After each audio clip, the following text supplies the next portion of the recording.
नमस्कार। अमीर कौन नहीं बनना चाहता, और स्टॉक मार्केट में तो हर कोई चाहता है कि वो आए और यहाँ से खूब सारा पैसा बनाए और वेल्थ क्रिएट करे। लेकिन वेल्थ क्रिएशन के लिए जो डिसिप्लिन चाहिए वो क्या सब में है, जो पेशेंस चाहिए वो क्या सब में है, और अगर नहीं है तो कैसे आप उसको सीख सकते हैं, और क्या आपको करना चाहिए मार्केट में जिससे आप पैसा बना पाएँ। यही हम कोशिश कर रहे हैं इस सीरीज़ में जिसका नाम है मार्केट गुरु।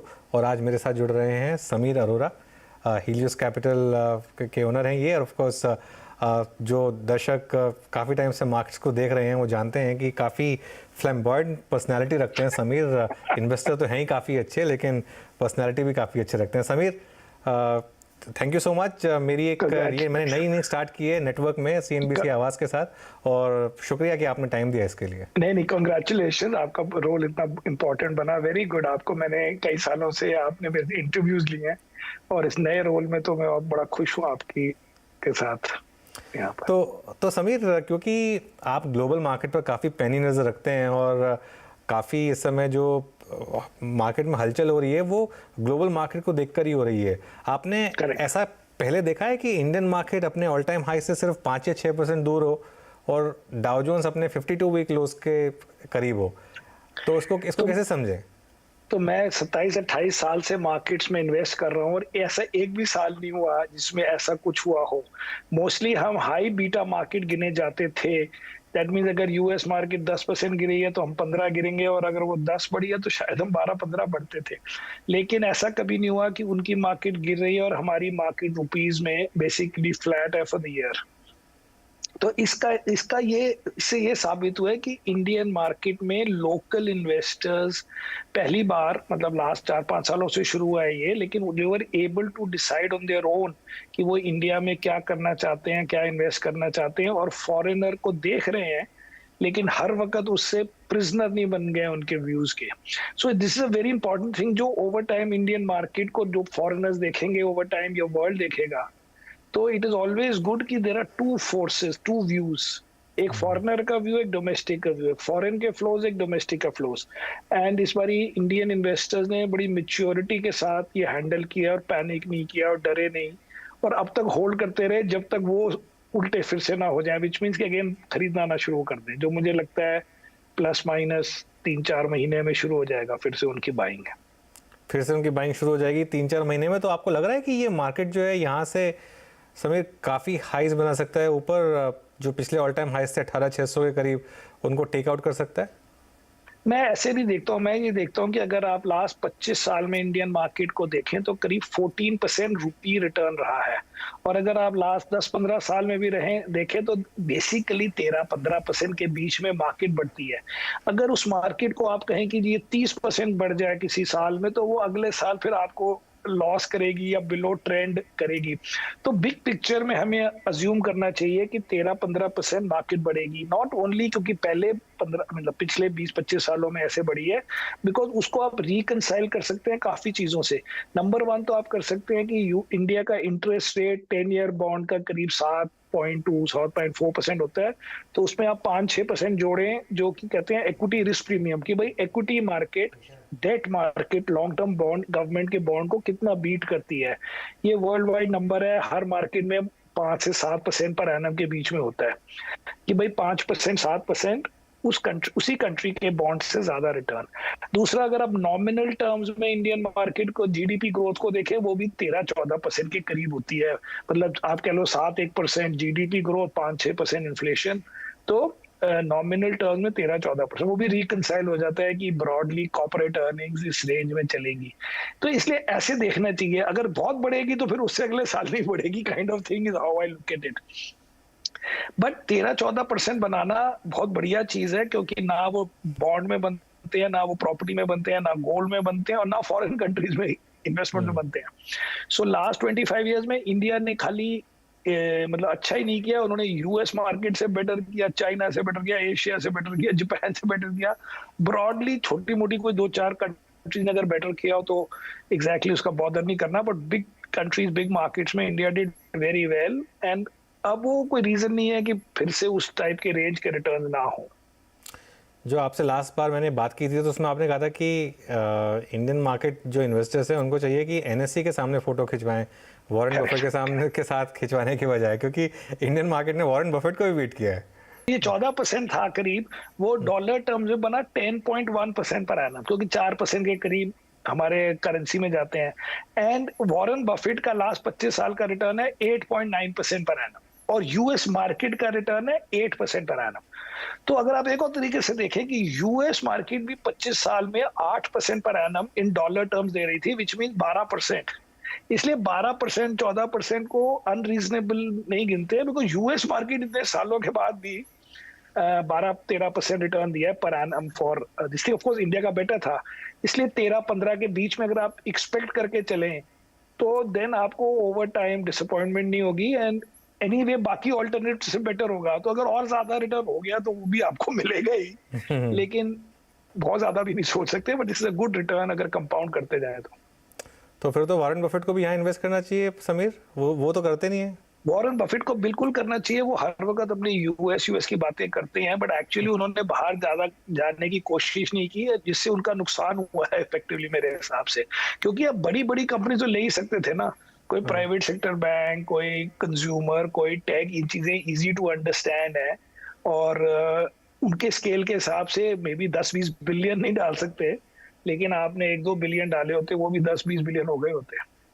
ठीक है, तो आपने बात की बड़े प्राइवेट बैंकों की और ये सब।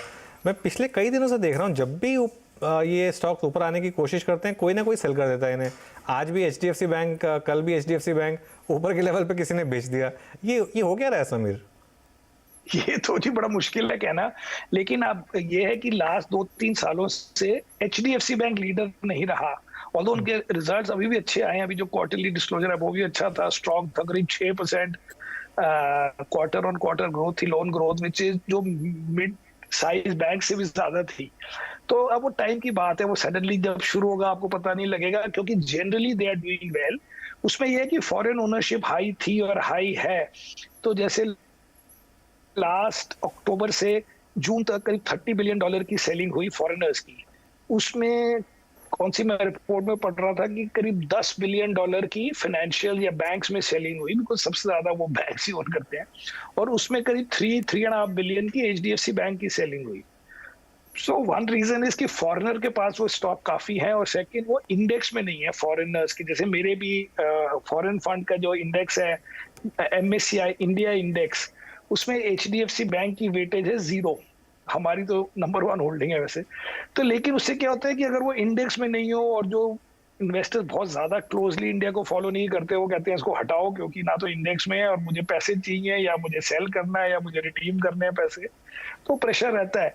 लेकिन as long as underlying company अच्छा कर रही हो, plus minus a few months, वो सब चीजें ठीक हो जाती हैं। इतने सालों से उन्होंने ऐसे रिटर्न दिए हैं जिसके कारण मैं यहाँ तक पहुंचा हूं, तो मैं तो अभी उन्हें बहुत ट्रस्ट करता हूँ एचडीएफसी बैंक में।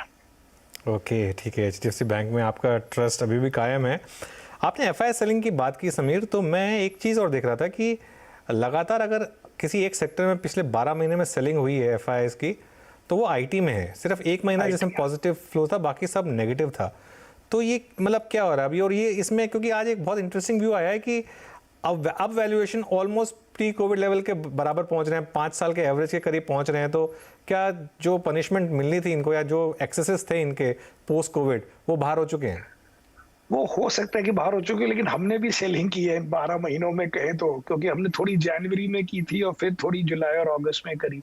लेकिन द पॉइंट इज कि अभी मुझे ये नहीं लगता कि उनकी आउट परफॉर्मेंस सेट हो गई है, क्योंकि अगर आप एवरेज पे भी आ गए हैं इन टर्म्स ऑफ वैल्यूएशन, मुझे लगता है कि प्री कोविड से 2-3 मतलब पी मतलब कि 15-10% से हायर भी हो, पर इतना एग्जैक्ट कुछ होता नहीं है क्योंकि हर वक्त फास्ट मूविंग चीजें हैं। लेकिन अभी अगर उनकी आगे के 1-2 साल की ग्रोथ हो जाए 6-8% डॉलर टर्म, उसमें इतना मजा नहीं आता जो 12-15% अर्निंग्स ग्रोथ में आता है, क्योंकि हमारी तो जीडीपी ग्रोथ 7-8% डॉलर टर्म में होती है, जिसमें consumer sector and banks and all grow more than that. तो उसमें 6-8-7% की ग्रोथ की इतना मजा नहीं है, इवन इफ कोई एवरेज पे आ गया हो। क्योंकि एवरेज पे आने का मतलब है कि फिर बिलो एवरेज कब होता है? नेगेटिव ग्रोथ तो कभी नहीं हुई कंपनीज की, तो बिलो एवरेज भी तो एक साइकिल का पार्ट है।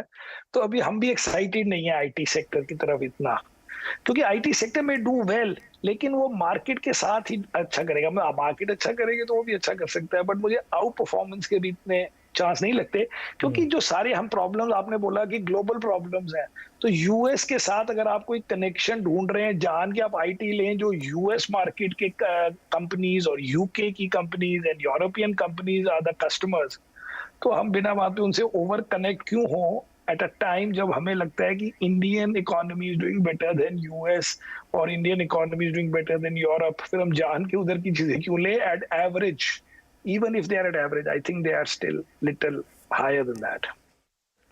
तो इस समय रिस्क रिवॉर्ड कहाँ फेवरेबल है समीर? अगर यहाँ से किसी को फ्रेश पैसा डालना है, आप फ्रेश पैसा कहाँ डाल रहे हैं इस समय? तो हम मोस्टली फाइनेंशियल्स में डालते हैं। हमने छोटे बैंक्स भी लिए हैं, तो हमारे पास खाली HDFC बैंक नहीं है, हमारे पास HDFC, ICICI और स्टेट बैंक तो नियरली सेम वेट के हैं, मतलब 7% टाइप ईच। और फिर हमने 2-2.5-3% के लिए हुए हैं इंडसइंड बैंक, और मोर रिसेंटली अबाउट 1-1.5 महीने पहले IDFC फर्स्ट बैंक। तो उसमें सबसे आसान मुझे लगता है कि बैंक्स में लेना, क्योंकि बैंक्स की जो बड़ी प्रॉब्लम्स थी वो खत्म हो गई हैं, एनपीए प्रॉब्लम खत्म हो गई है, उन्होंने नए ऐसे लोन दिए नहीं कॉर्पोरेट सेक्टर को जो कभी अटके हैं, बिकॉज नॉर्मली ये कॉर्पोरेट साइकिल में प्रॉब्लम्स होती थी। और consumer is doing well, everybody agrees, and basically when a financial sector is strong in the sense कि वो पुराना बैगेज नहीं कैरी कर रहा एनपीएस का, तब नेक्स्ट 2-3 साल वो आराम से ग्रो कर सकते हैं। प्लस अगर आप उनकी वैल्यूएशन देखें compare to the last 5 year 10 year average, कोई री रेटिंग ज्यादा नहीं हुई है, खाली अर्निंग्स ग्रोथ ही मिली है आपको।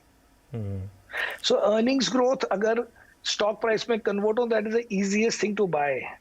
आपको हेजिटेशन उसमें होती है कि जी अर्निंग्स तो ग्रो ही हैं, लेकिन वैल्यूएशन भी बढ़ के 20-25-30% बढ़ गई हैं फ्रॉम व्हाट दे वर से 2 साल 3 साल 4 साल अगो। फाइनेंशियल में ऐसे नहीं लगता, तो इसलिए फाइनेंशियल इज मोस्ट कंफर्टिंग। चलिए अब समझ में आ रहा है मुझे कि IDFC फर्स्ट बैंक में पिछले कुछ दिनों में इतनी थोड़ी सी तेज़ी क्यों आ रही है।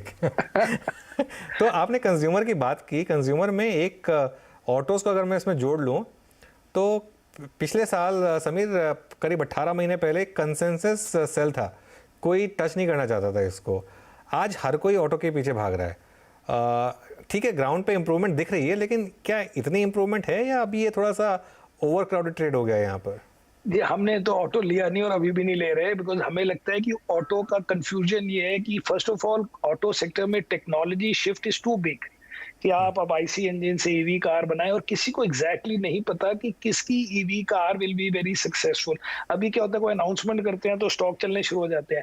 सेकंड बात है कि इन द लास्ट 6-8 मंथ्स पूरी आपके जो ऑर्डर थे गाड़ियों के वो कन्वर्ट नहीं हुए डिलीवरीज में, क्योंकि अभी भी सप्लाई चेन में इश्यूज थे, सेमीकंडक्टर में इश्यूज थे, अब वो खत्म हुए हैं। तो अब पता लगेगा आपको 3-4 महीने बाद कि अगर ये पेंट अप डिमांड थी कि एक्चुअल इंडिया की डिमांड चेंज हो गई है। अगर आप यूएस में ऑटो स्टॉक्स देखें तो as soon as pent up demand was over, वो सारे स्टॉक्स अगर आप इस साल के देखो, जीएम और Ford and all these, not Tesla but all the others, I think 30-40% down होंगे year to date. Of course, अब you can say that market is also down 25% year to date, लेकिन मार्केट से ज्यादा down है।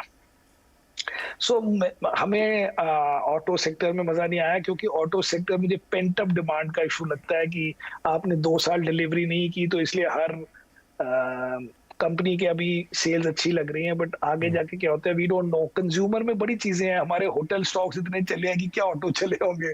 वो lemon tree को देखिए, हमारे इंडियन होटल को देखो, या हमारा वो कौन सा पेप्सी का अपना वरुण बेवरेजेस, वो सब चल गए हैं, तो कंज्यूमर चल रहा है।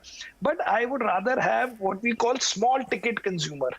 स्मॉल टिकट कंज्यूमर का मतलब है जो अगर टोटल वर्ल्ड की ग्रोथ कम हो गई है, आईटी जॉब्स कम हो गई हैं, वीसी फंडिंग कम हो गई है, न्यू आईपीओस कम हो गए हैं, बट फिर भी जो आप डे टू डे में कर रहे हैं, क्योंकि बड़े 2 सालों से आप बंद थे, दिवाली पहली बार हुई है, या जनरली आप स्मॉल टिकट जाके करें, आप मैकडोनल्ड में खाना खाओ, पेप्सी खाओ, या आप छोटे मोटे फैशन के क्लोथ्स हो, ये हमारा मोस्टली कंज्यूमर में थ्रस्ट है इस बारी। चलिए ठीक है, ये तो कुछ बड़े सेक्टर्स की बात हो गई। समीर, एक और इशू जिसने ग्लोबल हेडलाइंस को डोमिनेट किया, और थोड़ा आप अगर इसको समझा सकें हमारे व्यूअर्स के लिए कि इससे कोई खतरा है कि नहीं, जो मैं बात कर रहा हूँ क्रेडिट स्विस की, जो यूरोपियन बैंक्स में, और यूरोप की इस समय एक बात हर कोई मान रहा है कि यूरोप की इस समय हालत काफ़ी ख़राब है। तो उसका Correct. कोई कंटेजन आ सकता है, क्योंकि कई लोग डर जाते हैं जब हेडलाइंस छपती हैं कि is this the Lehman moment, तो थोड़ा डर वापस आ जाता है लीमन वाला। तो Correct, वैसा correct. डरने की जरूरत है या ऐसा कुछ नहीं है? नहीं, उसके कोई डर की बात नहीं है। अगर आप एक्चुअली बैंक्स का वो देखें तो उनके बैंक्स के क्या कहते हैं रिजर्व्स बहुत ज्यादा हो गए हैं, काफी हो गए हैं, because of central bank learning from 2008। Secondly, इन सब के पास बॉन्ड्स होते हैं जिसको आप पहले हिट करोगे बिफोर की इक्विटी हिट हो। तो जैसे क्रेडिट स्विस की मैं कोई रिपोर्ट पढ़ रहा था किसी सेल साइड की, कि उनको करीब 80-90 बिलियन स्विस फ्रैंक का जब लॉस होगा तब जाके कंपनी को फर्क पड़ेगा on a day to day. Second thing is, अब वर्ल्ड को समझ आ गई है, दैट मींस बैंक्स को, सेंट्रल बैंक्स को समझ आ गई है कि अगर आप, जैसे सपोज कभी नहीं होगा मेरे हिसाब से, बट अगर क्रेडिट स्विस या किसी को $10 बिलियन दीजिए वो बच जाएगा।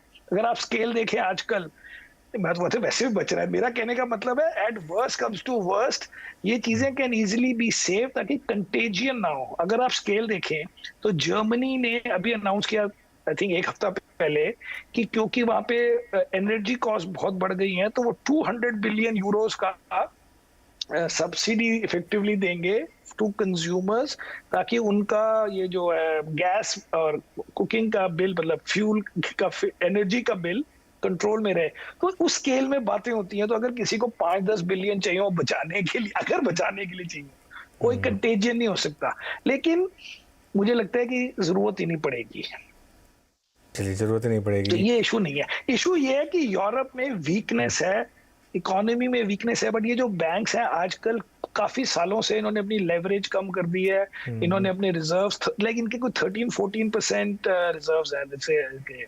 Plus if you look at डॉइचे bank वगैरह, उनके उन्होंने जो बेसिक बिजनेस कर दिया वो है कि सेविंग्स डिपॉजिट कलेक्ट करो और नॉर्मल बैंक की तरह बिहेव करो, और बाकी चीजें हैं। लेकिन जब आप स्विस बैंक सेंट्रल, इफेक्टिवली वहां का प्राइवेट सेक्टर है, लेकिन वहां का स्ट्रीट बैंक है, दैट मीन नॉर्मल ब्रांचेस होती हैं। उनका प्राइवेट बैंक, स्विट्जरलैंड के दो ही रियल मोटे प्राइवेट बैंक्स हैं, UBS and Credit Suisse.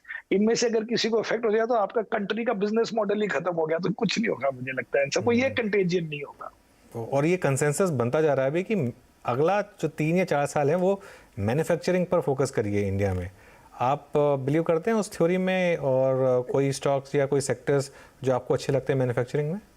So manufacturing की इंडिया की स्टोरी आई थिंक है क्लियर, बिकॉज जैसे अभी आपने पढ़ा होगा कि एप्पल ने ऑलरेडी $1 बिलियन के, आई थिंक 2 महीने भी नहीं हुए, या कितना, 1 महीना हुआ है एप्पल 14 बनाने के लिए, i14 बनाने के लिए, आईफोन 14 $1 बिलियन के एक्सपोर्ट कर दिया है। सो इस समय वर्ल्ड में people are trying to find China +1, because China में अटक गए लोग, इन द सेंस की, मतलब कंपनीज, बिकॉज उन्होंने कोविड पॉलिसी में 0 कोविड किया, तो आपका अपनी फैक्ट्री बंद कर दी, तो आपकी वहां पे सप्लाई प्रॉब्लम हो गई। या सेकेंडली, आजकल मुझे लगता है कि यूएस कंपनीज या यूएस एडमिनिस्ट्रेशन चाइना को ये नहीं गिनता कि एक पुअर इमर्जिंग कंट्री है तो मैं हेल्प करता हूँ, उनको अपना कंपेटिटर गिनता है। एंड देयरफॉर इंडिया का पोजिशनिंग ये है कि इंडिया की अपनी मार्केट बड़ी है लोकल, तो आप उसके लिए आपने प्रोटेक्शन दी हुई है through make in India and all. और उसके बाद अब आपने पीएलआई स्कीम कर दी, और जनरली लोकल मार्केट के लिए तो प्रोडक्शन करना बड़ा आसान है, क्योंकि आपके 15-20% तो कस्टम्स ड्यूटी के ही बच जाएंगे। सो इंडिया में मैन्युफैक्चरिंग तो होएगी और हो रही है। लेकिन अगर आप स्टॉक्स देखें तो बहुत ज्यादा स्टॉक्स नहीं नजर आते, क्योंकि many of the stocks are these assembly companies, जिनके मार्जिन बड़े कम होते हैं। तो एक्चुअली इसको पहले ऐसे देखना चाहिए कि इंडिया के लिए अच्छा है, जॉब क्रिएशन के लिए अच्छा है, जॉब्स एट लोअर लेवल के लिए अच्छा है, assembly jobs, jobs for women जो फिक्स टाइम में फैक्ट्री में काम कर रहे रादर देन की कंस्ट्रक्शन कर रहे हैं और ये सब अनऑर्गेनाइज एक्टिविटीज कर रहे हैं। स्टॉक्स में हम तो डायरेक्टली कोई स्टॉक कह नहीं सकता मैं इस समय की मेरे पास है, broadly speaking, but I think it is very very positive for India. Okay, अच्छा, ये जो आपने बात करी कि इंडियन मार्केट ने जो 14% का एक कंपाउंडेड रिटर्न दिया है रुपी टर्म्स में और 10.5% डॉलर टर्म्स में, 10.1, तो समीर आगे विजिबिलिटी है कि अगले 15 साल में भी ये रिटर्न्स ऐसे आएंगे? क्योंकि अभी एक बार बेस बढ़ जाता है तो उसके बाद फिर सोचना पड़ता है। 15 साल पहले मार्केट बहुत छोटा था। हाँ, इसलिए मैं कह रहा था कि अगर आप यूएस मार्केट का 25 साल का रिटर्न देखें तो वो डॉलर टर्म्स में 8% पर एनम है, तो वो भी 12% है। तो ये कोई जरूरी नहीं है कि इस बेस पे नहीं बनता। सेकंड है, अगर आप एक कॉन्सेप्ट है, आप गूगल में देखें, इक्विटी रिस्क प्रीमियम। तो वो हर कंट्री का उन्होंने ना 100 साल का डेटा निकाला हुआ है कि क्या क्या मार्केट का रिटर्न है ओवर से 10 ईयर पीरियड, एंड क्या उस कंट्री के गवर्नमेंट बॉन्ड का रिटर्न था। अब वो जो डिफरेंस है, जो इक्विटी मार्केट ज्यादा रिटर्न देती है, उसका रेंज आप देखो 5 to 7% होता है। सो इंडिया में वो 10 ईयर अभी 7 पॉइंट समथिंग है, 7.4 है, जो भी है, उसमें आप 6% ऐड कर दो, वो भी 13-14% बन जाता है। थर्डली, अगर आप जीडीपी ग्रोथ को देखें कि नॉमिनल टर्म्स में क्या जीडीपी ग्रोथ होगी, क्योंकि सब नॉमिनल बातें हो रही हैं, वो भी अगर आप सोचो कि 7-8% जीडीपी ग्रो होगी और 4-5% इन्फ्लेशन है, तो वो भी रुपी टर्म्स में हमारी जीडीपी 13-14% के करीब बढ़ती है। तो ये बड़े आसानी से हो सकता है। The only problem in this business is कि वो इवनली कुछ नहीं होता। ये नहीं है कि हर साल आपको 14% मिलेंगे, एक साल आपको -20 मिलेंगे, अगले दिन +30 मिलेंगे, घूम फिर के इस रेंज में आप पहुंच जाओगे। ओके, तो समीर, लास्ट क्वेश्चन देन, थोड़ा क्विक आंसर। इस समय आपकी बड़ी कॉल क्या है मार्केट पर? मेरी बड़ी कॉल है कि जी इन द नेक्स्ट 2 मंथ्स, मतलब दिसंबर तक यूएस मार्केट में जो गिरना होगा वो खत्म हो जाएगा। अगर गिरना होगा तो गिरेगी और नहीं गिरना होगा तो नहीं गिरेगी, लेकिन एंड हो जाएगा उनका ये अनसर्टेनिटी, बिकॉज अभी 2-3 जॉब रिपोर्ट्स हैं, 2 इन्फ्लेशन नंबर्स हैं, और जब वो गिरना बंद हो जाएगी तब इंडियन मार्केट के एब्सोल्यूट परफॉर्मेंस शुरू होगी। अभी इस साल इंडिया में हम खुश हैं कि हमारे पैसे खोए नहीं है, या we are not down, but India में पैसे बने नहीं है because the market is actually down maybe 2-3%। लेकिन बाकी मार्केट्स को देखते हैं तो इंडिया की market has done very well, but absolute में पैसे नेक्स्ट ईयर बनेंगे जब यूएस मार्केट की uncertainty would have been totally in the price. चलिए, इसी अच्छे नोट पर शो को ख़त्म करते हैं। Sameer, thank you so much, आपने टाइम निकाला और बात की हमसे, और शुक्रिया आपका Sameer. Thank you, best of luck ji Anand ji. Market गुरु में इतना ही। आप देखते रहिए CNBC आवाज़, और मुझे दीजिए इजाज़त।